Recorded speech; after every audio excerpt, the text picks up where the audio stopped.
তো hello' guys কি খবৰ মই ৰাজীৱ কলিতা আপোনালোকক পুনৰ বাৰৰ বাবে স্বাগতম জনাইছোঁ আৰ্জে মিক্সাৰ চেনেলটিত আৰু মোৰ শেষ ভিডিঅ'টোত আছিল হেমন্ত মেধি আৰু মোৰ আজি আৰু বহুত দিনৰ মূৰত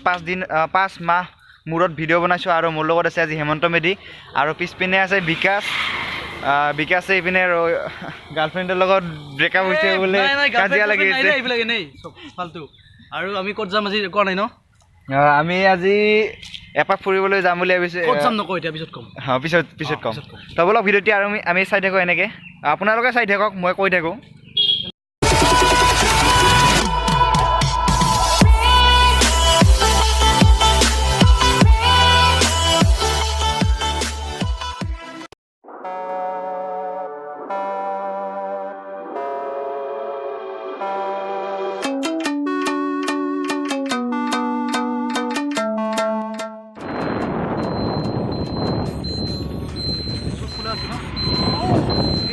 পেলাই মাৰিব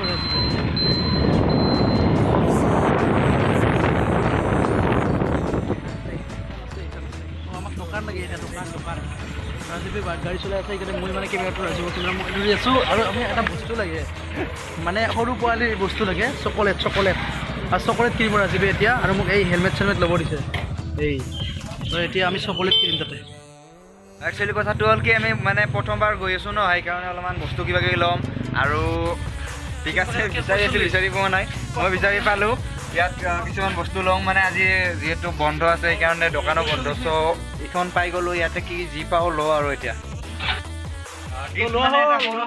মৰম হিচাপত আমাৰ ফালৰ পৰা কিবা এটা দিম আৰু কিন্তু কাৰ ঘৰত যাম কোৱা নাই তো গম পাব কাৰ ঘৰত যাওঁ আপোনালোকে নিশ্চয় চিনি পায় মানে কম দিনতে পপুলাৰ হোৱা এজন বিখ্যাত ইউটিউবাৰ এজন নহয় এজনী কম দিনতে পপুলাৰ হোৱা এজনী বিখ্যাত ইউটিউবাৰ তো আমি তাইৰ ঘৰত যাম আৰু গৈ আমি আৰু ছাডেনলি প্লেনিংটো মোৰ ছাডেনলি হ'ল আৰু মোক 10 মিনিট আগতে কৈছে ফোন কৰি 10 মিনিট আগতে কৈছে ৰেডি হ আমি গৈ আছোঁ আৰে 10 মিনিটত গা ধুব লাগিব ভাত খাব লাগিব এই 10 মিনিটৰ ভিতৰত চবখিনি কৰিব লগা হৈছে মই এতিয়া তো বলক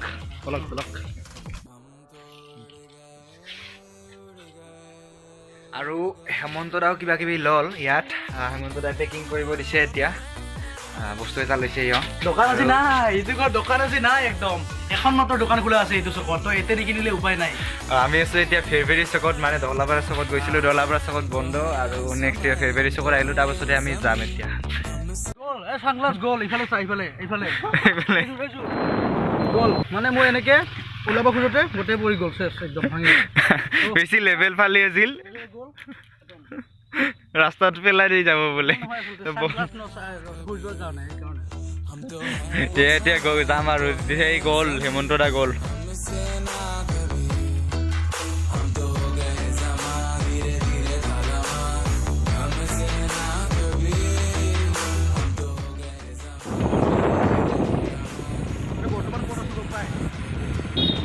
ৰাজীৱৰ চেনেলত মই মানে এংকৰিং টাইপত কৰি আছোঁ দেই ৰাজীৱে কাটিয়ে দিয়ে নাই নাজানো ক্লিপবিলাক কিবা কৰি দিয়ে আৰু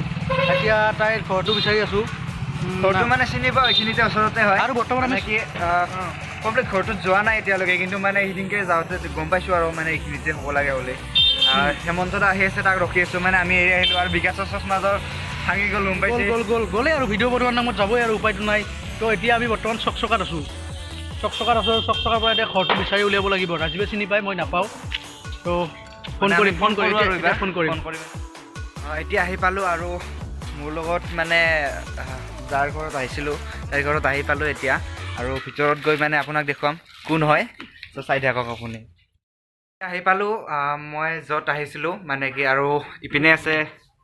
হেমন্ত মেধি আৰু বিকাশ আৰু মেইন ব্যক্তিজন ইহঁতৰে ঘৰত আহিছোঁ হাই দিদিয়া নৱনীতা বা আৰু নৱনীতা বা বহুত দিনৰ পৰা ভাবি আছিলোঁ আহিম বুলি কিন্তু সময় মিলা নাছিল আজি মানে নাই এক্সামৰ টেনশ্যন সেইকাৰণে অহা নাছিলোঁ নৱনীতাৰ বা এক্সাম তাৰো এক্সাম আছে চ' সেইকাৰণে আৰু চ' এইখিনি আছিল আহিলোঁ আৰু ইয়াত ছেম ক্লাছ মানে অকণমান ডাঙৰ কিন্তু একেলগে ফাইনেল দিম সেইকাৰণে ছেম ক্লাছতে কৰোঁ বুলি ক'ব পাৰি ঠিক আছে চাই থাকক আৰু কিছুমান দৃশ্য দেখুৱাম চাগে চাই থাকক এতিয়া নবীনতা বাই কিবা আনিছে আমাক খাবৰ কাৰণে মোৰ কাৰণে মানে মোৰ ফেমাস বেদনা তোৰ ব্লগত এইখিনি কৰি দিওঁ এইটো মানে আমি এতিয়া খাম আৰু তাৰপাছত আমি কিছুমান ইণ্টাৰভিউ ল'ম আৰু ইণ্টাৰভিউটো এক্সট্ৰাকৈ পাব আৰু তাৰপাছত আমি ব্লগিংটোতো এনেকৈ আমি ঘৰত যিখিনি কৰোঁ আমি ব্যক্তিগত সেইখিনি দেখাম আৰু ইণ্টাৰভিউটো আমাৰ নেক্সট পাৰ্ট এটা ভিডিঅ' এটা বনাম তাতে দেখুৱাম মই শুনিছোঁ মানে নৱনীতা ঠিকছে খাব পাৰে কথাটো সঁচা নে মিছা আৰু এইটো ডালিম বঢ়িয়া বঢ়িয়া তোৰ ৰেডি ইণ্টাৰভিউৰ কাৰণে ৰাজীৱ নৱনীতাৰ ঘৰত আহি তোমাৰ কেনেকুৱা লাগিল ভাল লাগিছে বহুত ভাল লাগিছে আৰু এনজয় কৰিছোঁ অলপমান আৰু আই থিংক তুমি খাবলৈ আহিছা খাই আছা আৰু এয়া খাবলৈ দিছে তো ল'লোঁ এটুকুৰা আৰু এয়া এটুকুৰা এতিয়া খাম মই ইয়াত মানে কি সেইকাৰণে ইণ্টাৰভিউৰ কাৰণে কেমেৰা ৰেডি কেমেৰামেন ৰেডি ইপিনে কৰিবলৈ ৰেডি আৰু বিহাইণ্ড দ্য চিন কৰিব আৰু মই এনেই ব্লগিঙতে এনেকৈ লগাই দিম কেমেৰা হেণ্ডেল কৰিব কেমেৰা হেণ্ডেলত মই আছোঁ আৰু আজি মুখ্য মেইন গেষ্ট হৈছে আমাৰ নৱনীতা কেছ নাই আমি যদিও বা আমি গেষ্ট তথাপি তাইয়ে মেইন আৰু আজি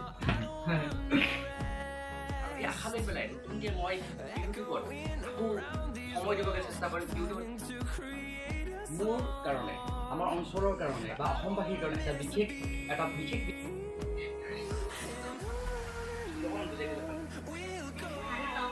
ইণ্টাৰভিউ চলি আছে ইণ্টাৰভিউ আমাৰ নৱনীতাৰ ইণ্টাৰভিউ লৈ আছে ইণ্টাৰভিউ চলি আছে ইণ্টাৰভিউ আমাৰ নৱনীতাৰ ইণ্টাৰভিউ লৈ আছে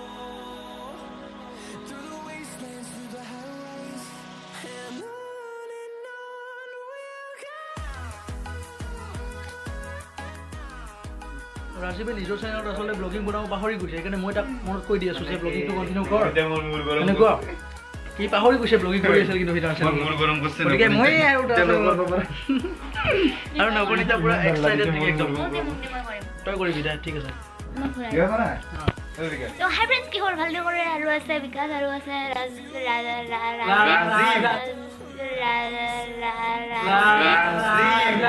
আছে দাদা দাদাৰ নাম হেমন্ত দাদা হিমেশ ৰেশমিয়া দাদা হিমেশ ৰেশমিয়াৰ ভায়েক হিমেশ ৰেশমিয়াৰ ভায়েক আৰু আজি নৱনীতা আচলতে ৰাণু মণ্ডল হৈ গৈছে এতিয়া যাবলৈ ওলালোঁ আৰু কিছুমান মানে তো ফ্ৰেণ্ডছ এতিয়া যাব ৰাজীৱহঁত আৰু আমাৰ ঘৰত আহিলে কিন্তু আজি বন্ধৰ দিন আছিলে কাৰণে কেবৰ কাৰণে বন্ধ সেইকাৰণে বিশেষ খাব নাপালে